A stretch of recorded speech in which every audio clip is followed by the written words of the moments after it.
caso, você já teve dor no estômago? Azia, queimação, refluxo? Pois é, muitas vezes é necessário a gente fazer um exame chamado endoscopia. Já fez? Para avaliar se essas dores, incômodos são problemas do trato gastrointestinal mais graves do que parecem. Sobre esse exame, a gente vai conversar agora com a gastroenterologista e endoscopista, doutora Emanuele Belczak. É assim mesmo, doutora? Seja muito bem-vinda à nossa casa. A doutora veio equipadíssima, eu estou curiosa para saber tudo sobre esse exame. Tudo bem? Seja muito bem-vinda à nossa casa. Muito obrigada. Doutora, conte pra gente, primeiro, o que é endoscopia? Porque todas as vezes que eu ouço essa palavra, quando alguém fala, eu vou ter que fazer, e já vai tenso, já vai preocupado, o que é endoscopia? Então, a endoscopia, na verdade, o nome completo dela é endoscopia digestiva alta. É um examezinho que a gente faz com o aparelho, vou mostrar já já, mas que o objetivo dele é ver o esôfago, o estômago e o duodeno, a parte interna, né? A gente vê o revestimento interno desses órgãos. Então, a gente passa um aparelhinho para poder ver, como você estava citando, né? Que quando tem a queimação, refluxo, então a gente vê se tem um machucadinho no estômago, um machucadinho no esôfago. Enfim, a gente consegue ver bem, muitas vezes a gente consegue fazer biópsia, quando precisa faz biópsia, faz procedimento, então se acha alguma lesão é possível inclusive ressecar a lesão no próprio procedimento. Naquele momento, no momento do procedimento? Durante o procedimento, no mesmo procedimento. Que legal, dá pra fazer doutora. bastante coisa. Vamos já ali? Porque daí eu vou fazendo as perguntas e o pessoal já vai ilustrando, que acho que fica mais fácil. Claro. Quando um médico, de repente, sugere que você faça esse tipo de exame, doutora? Então, na verdade, tem várias indicações, né? Mas, assim, as mais comuns do dia a dia é exatamente a pessoa que tem queimação, refluxo, sente o gosto amargo voltando até a boca, essa queimação mais alta também, que a gente chama de pirose, às vezes dificuldade de passar o alimento, vômitos, são os sintomas dispépticos, são os mais comuns mesmo. Boa. Quem pode fazer, doutora? Na verdade, poder fazer pode todo mundo, né? Não tem uma contraindicação em termos de idade, não tem. É muito raro precisar fazer na infância, mas às vezes até o bebezinho que acabou de nascer, um recém-nascido, eventualmente pode precisar do exame, mas é bastante raro, né? O que é bem mais frequente são pessoas adultas com sintomas dispépticos. Claro que tem algumas questões, é um exame considerado um exame invasivo, é feito sob sedação, então tem algumas questões para avaliar risco-benefício, né? Não é para todo mundo sair fazendo, mas ele não tem uma contraindicação assim de idade, assim, não tem não, pode... Vamos entender um pouquinho como funciona, porque as pessoas têm tanto receio. Por que as pessoas têm tanto receio, doutora? Então, eu acho que isso que é interessante da gente trazer, porque eu acho que o principal receio é o receio do desconhecido, né? Como é um exame que é feito sob sedação, então mesmo quem já fez, quem já teve experiência, fez mais de uma vez, não tem muito o que contar, porque dormiu, não se lembra, a maioria dos pacientes não se lembram, então fica esse receio, né? O que está acontecendo enquanto eu estou dormindo? Então, acho que aqui é uma ótima oportunidade para ver que não é nenhum bicho de 7 cabeças, né? Que se o médico indicou, se precisa fazer, não precisa ficar nesse pavor que geralmente as pessoas ficam. Então, aqui a gente tem, né, simulando o paciente. Então, o paciente tem que estar em jejum, em decúbito lateral esquerdo, tá? É feito nessa posição, realmente como o bonequinho tá aqui. Isso. Antes, a gente sempre conversa com o paciente, vê o que medicações está tomando, se tem algum problema do coração, do pulmão, vê essa questão em relação à sedação, se tem algum risco. E daí o paciente dorme, né? Ele fica sob sedação com bastante conforto e daí que começa o exame, né? Então, esse é o aparelhinho, é esse aparelho que a gente introduz pela boca e é exatamente esse monitor, é exatamente o monitor que a gente usa, certo? Então, com o paciente já dormindo... que não é uma anestesia, é uma sedação, é uma né, sedação, doutora? exatamente, é uma sedação. A gente primeiro... Se precisar de ajuda, tô aqui, tá? A princípio, acho que vai dar certo aqui. A gente introduz, tá vendo aqui? É como se eu estivesse entrando já no esôfago do paciente.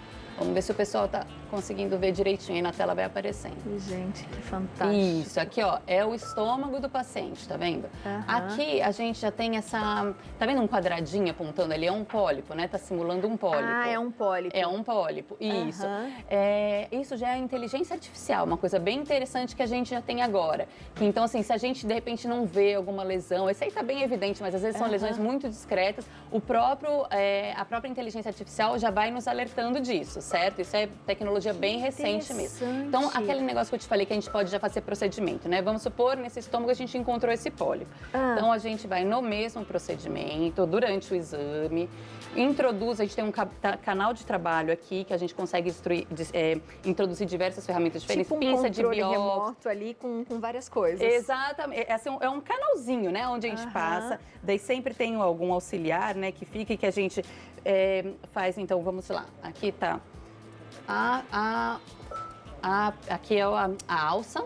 E daí a gente abre a alça. Por exemplo, a gente quer tirar aquele pólipo. A gente abre a alça. A gente... Incrível! Tudo no mesmo procedimento. Dá pra fazer biópsia, né? Ó, a gente passa a alça no pólipo, fecha a alça aqui, a gente não vai tirar completamente, mas olha, fecha. E pode, inclusive, passar corrente, porque daí a gente consegue já cauterizar durante a retirada, para não ter um sangramento, alguma coisa assim. E depois a gente retira esse pólipo, manda para análise. Para ver, né, o resultado da biópsia, se foi efetiva a retirada, enfim, tudo isso dá para ser feito no mesmo procedimento, inclusive os procedimentos mais complexos, tá? Assim, para retirar lesões maiores, dissecção de submucosa, que a gente consegue tirar, inclusive, casos de câncer precoce, enfim, a gente vê úlcera, né? Aqui a gente tem uma simulação de uma úlcera. Quer ver, ó? Logo no... Aqui, ó, é como se fosse uma úlcera, tá vendo? Então, a gente já vê se essa úlcera... Geralmente, úlcera gástrica a gente faz biópsia para ver se é só uma úlcera por conta do ácido mesmo, se eventualmente pode ser um câncer, então a gente faz biópsia. Se essa úlcera eventualmente está sangrando, o que pode acontecer? A gente coloca um clipe, infunde adrenalina, enfim. Faz vários procedimentos já pela endoscopia. Então, a gente vê toda essa região, né? Esôfago, estômago, duodeno. E já faz, por exemplo, coleta a pesquisa de H. pylori, aquela bactéria que pode ter no estômago, exatamente. Vê essa região que seria aqui o fim do esôfago. Se está machucadinha essa região, é porque provavelmente o paciente tem refluxo. Enfim, é um exame bem simples. E aí consegue ver até, por exemplo, as intolerâncias serem comprovadas, doutor, ou não? Por exemplo, celíaco ou não? Doença celíaca, sim. Doença celíaca, o principal, o padrão ouro não é só pela endoscopia. Como sempre, a gente sempre tem uma questão clínica, mais alguns exames laboratoriais, mais a endoscopia. Mas o padrão ouro principal, a arma que a gente tem diagnóstica, a principal arma diagnóstica, é a biópsia de segunda porção duodenal. Que a gente já vê algumas alterações na endoscopia e faz a biópsia. Eu vou mostrar ali onde que fica. A maioria das intolerâncias, das outras intolerâncias, não é pelo exame de endoscopia que a gente diagnostica, tá? Mas a doença celíaca, sim. É essencial esse exame, ajuda bastante. Eu vou mostrar aqui só. Que a gente chega, então, aonde o que a gente vê, então, a gente consegue mostrar aqui? Consegue, doutora. O que a gente vê, então, no exame de endoscopia é essa região, esôfago, estômago e duodeno, a primeira e a segunda porção duodenais aqui, que é esse revestimento interno, né? Porque a gente está lá por dentro, vendo tudo isso aqui. Então, a doença celíaca, a gente vê algumas alterações nessa região do duodeno, que macroscopicamente a gente já desconfia, faz biópsia, e daí, no achado da biópsia, a gente consegue confirmar se o paciente tem celíaca mesmo ou não. Que interessante. E as pessoas se preocupam bastante com esse exame, porque elas querem saber, e câncer? Todo mundo tem muito medo. Consegue ver tudo ali. A principal arma diagnóstica que a gente tem pro câncer, tanto de esôfago quanto de estômago, o de duodeno é bem menos frequente, mas também dessa primeira, segunda porção do duodeno é a endoscopia, com certeza. A gente vê, a gente desconfia, a gente faz biópsia, a gente eventualmente consegue fazer até ressecção. Interessante, doutor. E existe algum momento, você falou um pouquinho de riscos. Quais riscos podem acontecer? Então, a principal preocupação com a gente, principalmente no exame diagnóstico, né, é a sedação. Né? Então, assim, não deixa de ser uma sedação, então é principalmente os riscos relacionados à sedação.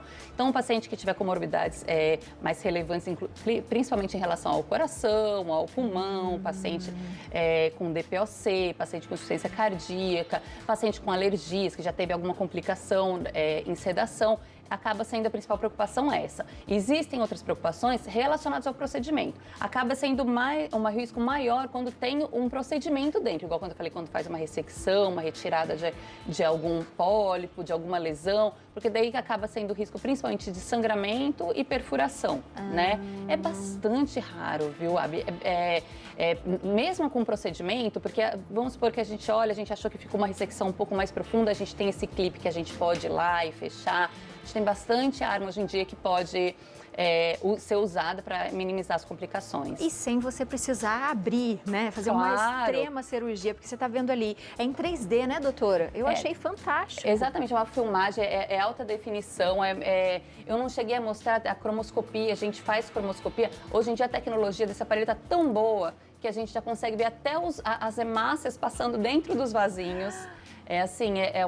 Nos permite uma visão muito precisa mesmo. Que incrível, a gente tem várias perguntinhas já. Léo, é com você. Várias perguntas, Abiane, Eu tenho uma minha também, daqui a pouco eu faço.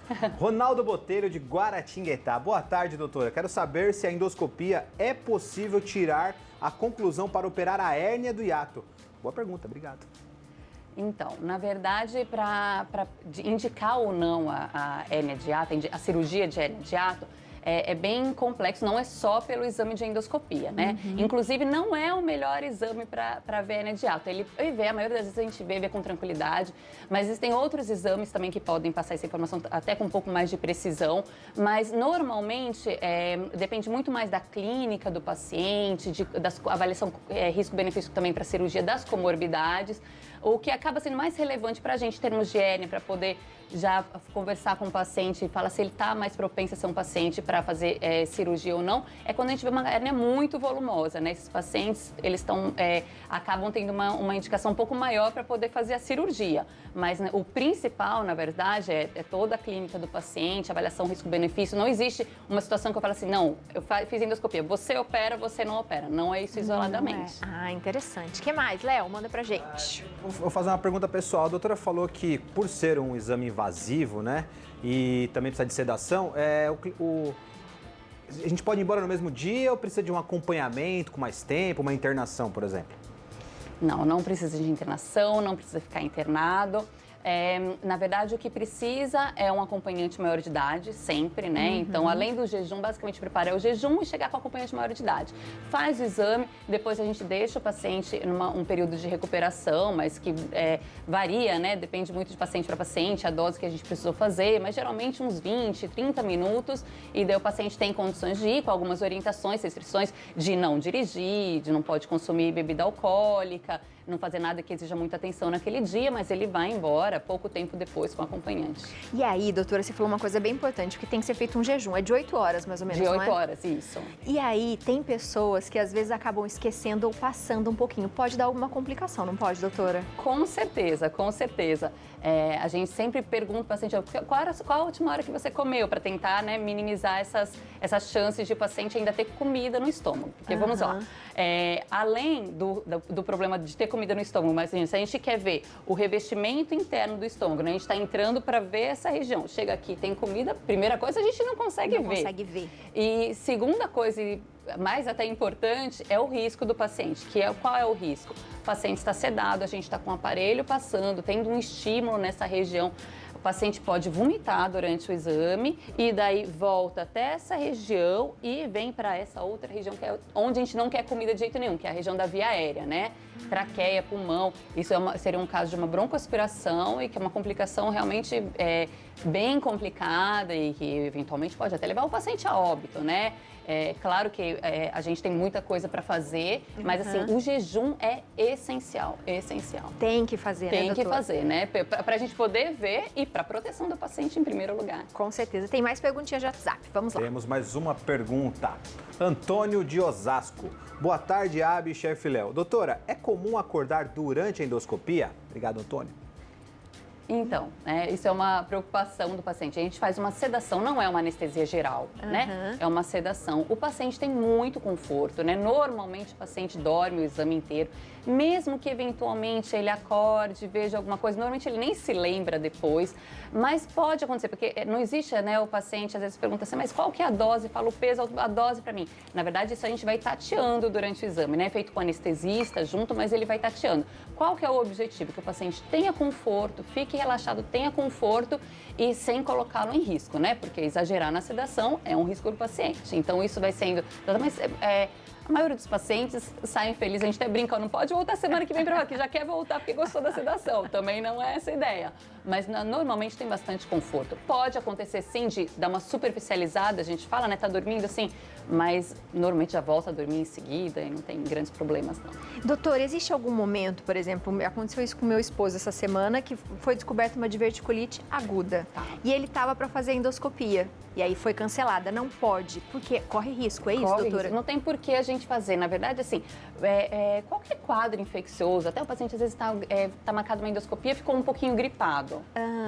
Não é o momento de fazer. É um exame eletivo, né? Um exame, então, assim, qualquer quadro infeccioso, a gente pede para esperar a resolução e depois fazer o exame, né? A diverticulite tem uma coisa, então, realmente a gente espera para fazer, mas tem uma coisa muito importante que para o exame de colonoscopia, que é um exame, então, de endoscopia digestiva baixa, que a gente pode ter em outra oportunidade de vir falar um pouquinho dele também, que vê essa região aqui do cólon, vem, então, reto, cólon e o fizinho de ilha, que na verdade entra pelo ânus do paciente esse exame. Daí a diverticulite é praticamente a única contraindicação absoluta que a gente tem que fazer a colonoscopia. Existem outras contraindicações, mas a gente sempre fala, de jeito nenhum, porque há risco até de perfuração nesse caso, né? Então, o clássico da diverticulite é nunca fazer a colonoscopia, mas a endoscopia, qualquer infecção aguda que o paciente tiver, vamos esperar a resolução do quadro para depois fazer. E tem que tomar alguma coisa antes, doutor? Algum líquido específico ou não? Além do jejum, normalmente não é uma obrigatoriedade, tem algumas variações de lugares para outro, mas é bastante frequente o uso de simeticona ou de meticona, que é a medicaçãozinha para tirar os gases, né? Porque o que acontece? Durante o exame, a gente muitas vezes tem, como se fosse, bolinhas, né? Vendo. E para a gente poder ver direitinho, a gente precisa estar totalmente liso. Mesmo que o paciente não tome, ou se tomou, às vezes a gente pode chegar lá dentro ainda ter bolinhas, a gente pode usar esse tipo de medicamento durante o exame, por esse mesmo canal de trabalho que eu mostrei. Então, a gente acopla uma seringa, joga e vai lavando mesmo, entendeu? O estômago do paciente, porque é importante que esteja completamente lisinho para a gente poder ver tudo direitinho e não passar nada desapercebido. Doutora, incrível. Eu acho que a gente já podia voltar e falar agora sobre a colo, né? E eu acho que vocês em casa devem ter mais perguntas. A gente separa e deixa para a doutora responder todas depois pra gente. Com certeza. Mas eu achei incrível e que legal que a gente conseguiu visualizar.